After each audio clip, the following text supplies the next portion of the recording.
Brian, the launch of the P7, one of your latest models, into Norway, I want to get your views on the demand that you expect to see out of that country and the demand and the opportunity in Europe more broadly for Xpeng. Well, thank you, Tom. Very glad to be on the show again. Yes, today actually will be the first day we launch our Norwegian sales of our P7. It is our flagship vehicle right now, selling in China. It is one of the best-selling mid-size sedan EV in the China market. We actually seeing a very strong sort of interest level in our pre-sale program. Now we're announcing official sales today. And I think this marks another milestone for Xpeng as we have delivered our first product, G3. Now this is the second flagship product for us to deliver in Norway, and we're very excited about it. Brian, what are you doing to convince buyers in Europe that your product, that Xpeng's products can compete with those European incumbents that now are firmly fixed on transitioning to electric vehicles? Well, I think the European automakers are very strong, and they have a strategy for EV. But I think as we compete in the China market, we see the similar dynamics. I think for us, we just need to focus on producing the best design, the leading technologies, and really with differentiated driving experience, I think we can actually provide a very attractive proposition to European customers as well. So it will take time, but we're very confident about our product strength. Brian, good morning from London as well. What is the new technology that will actually really help you move forward? Is it charging technology? Is it batteries? Is it something else? Well, I think it's all of the above, because as a product, you cannot have shortcomings. So for our product, first of all, the P7, let's use that example. It has one of the leading ranges, driving ranges for similar products. It will have the top of the line smart cabin, technologies with voice, with interactive features, with content. And also it has autonomous driving capabilities that we already seen as one of the leader in China in that area. So I think with that package, coupled with beautiful design, I think it will present a very strong appeal to the customers. Brian, I want to zero in on the battery technology. I know you've been investing heavily in this area, but talk to us about the raw material prices that have spiked. We know that. Are you able to absorb that cost? What is it doing to margins? Are you looking to pass that on to your customers?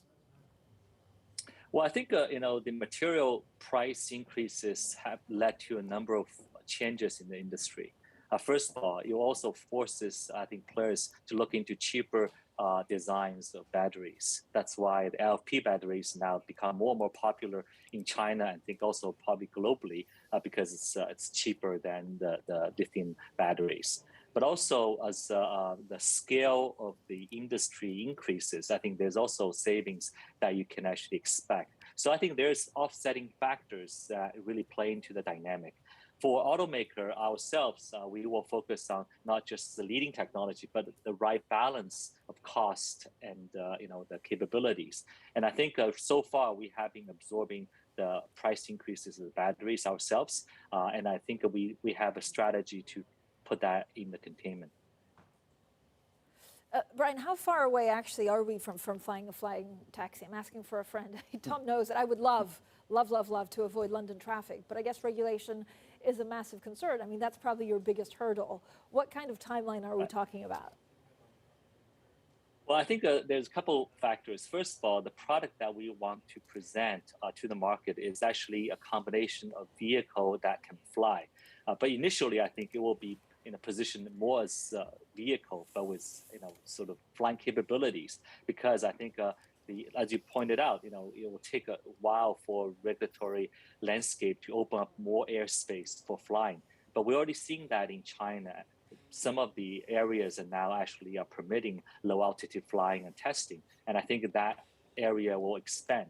So I think the use case for that will be, driving, mostly, and there is actually opportunity to fly that the vehicle. We're actually expecting volume production to start in 2024. So hopefully by late 2024, we can start delivering some vehicles that can fly to our customers. Okay, so 2 to 3 years away from flying vehicles. That's an exciting prospect, Brian. I want to bring it back to supply chains, though. Semiconductors front and center for the auto industry, of course. How long do you expect these supply chain constraints to persist, and what has the impact been on production at Xpeng?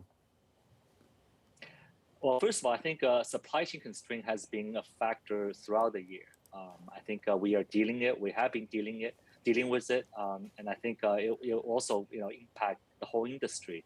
And also, the supply chain issue is not just limited to chips. It actually impacts a lot of components, because there are more than a few thousand components in a vehicle. So in any given time, there are things that's impacted by the COVID, by the chip shortage, etc. So as a company, just have to be very nimble to deal with it. And so far, we have been doing quite well.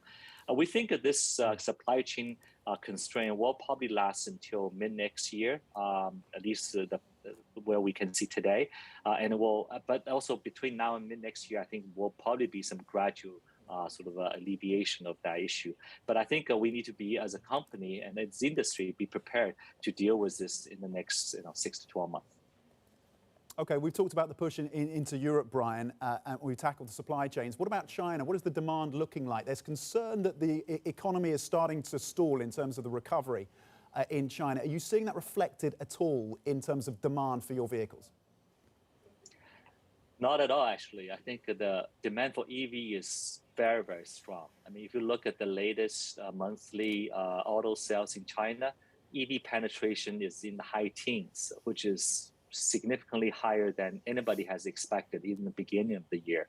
So that means that I think the whole market, from consumer end, from the government end, and from the producer OEM end, have seen a huge catalyst conversion from traditional ICEs to EVs.